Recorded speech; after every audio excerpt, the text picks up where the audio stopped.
YouTube, what's good? It's your boy Hold It Down Jay, and thank y'all for tuning in to episode 6 to where we're going to talk about the Diamond Model. So, the Diamond Model is simply a framework that was created by cybersecurity professionals back in 2013, and what it simply entails is a structured format that's shaped like a diamond that helps cybersecurity professionals analyze threats. So, within this framework composes of four components, which we'll talk about after the break. So if you structure the diamond model properly and you fill it out the correct way, the benefit is when you actually give this framework to people who are non-technical, they have a better understanding about what's going on. So with that being said, go ahead and like, share, subscribe, comment, and I'm gonna get back to y'all after the theme song. Got my coffee already, so you could go ahead and begin as soon as y'all hear the theme song.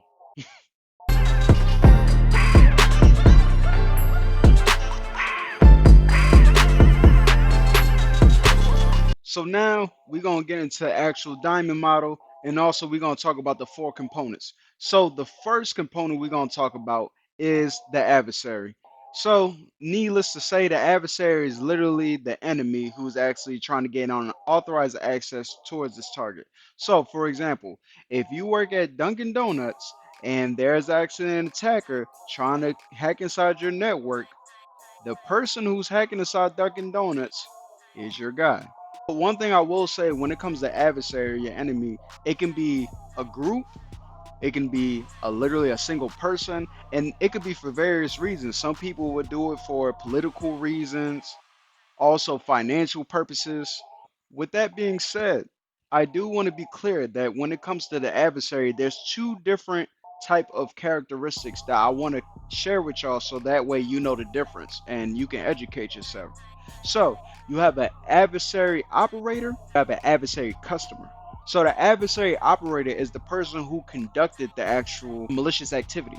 So the adversary customer is the person who benefits from the actual activity that's conducted. The adversary customer is the person who benefits once the action is conducted.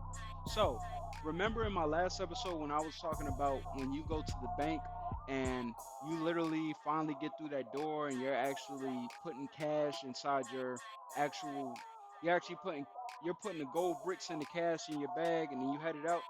So, the adversary customer in that scenario will be the person who gets that actual gold and gets that cash. So if it's the person who's actually hacking inside the system, then yes, he can actually be the actual adversary customer as well, and the adversary operator at the same time.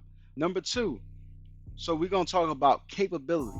That action refers to what resources the actual adversary has to actually complete his attack. So, for example, does he have the technical skills to require for the attack?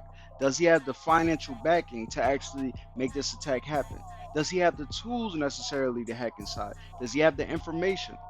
It's literally, think about it like literally like capability. Is he capable to actually do this attack?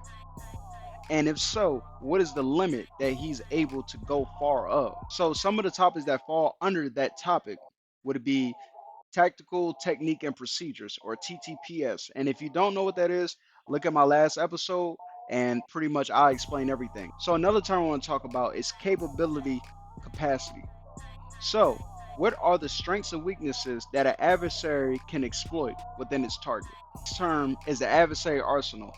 So it's the combined strengths that the adversary has that make up his total arsenal. It will be infrastructure. So infrastructure is the tools that the adversary uses to carry out his actual attacks.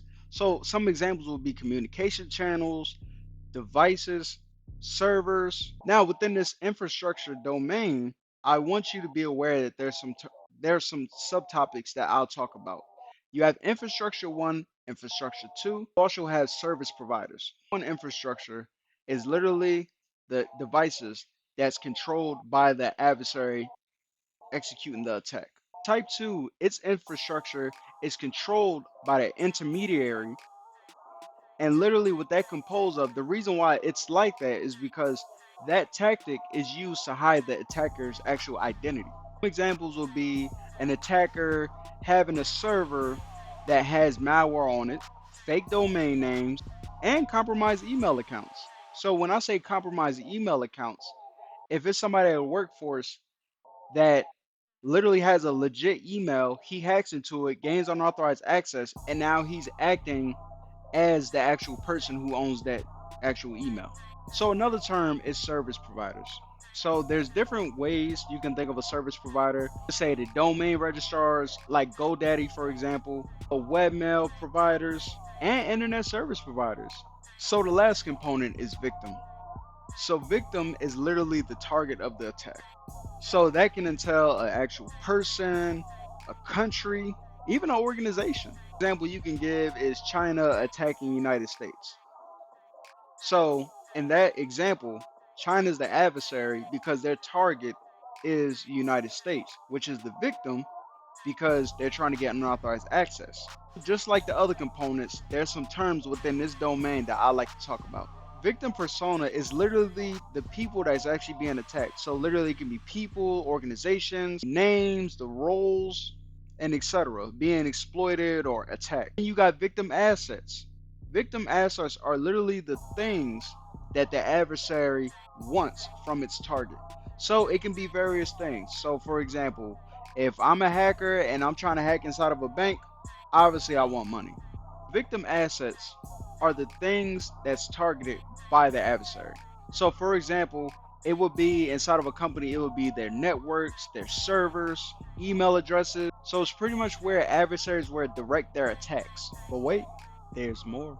That being said, yes, these are all the components, but I will be very specific and tell you that there's extra things that you can include inside these frameworks to make your things a little bit more detailed if you want to.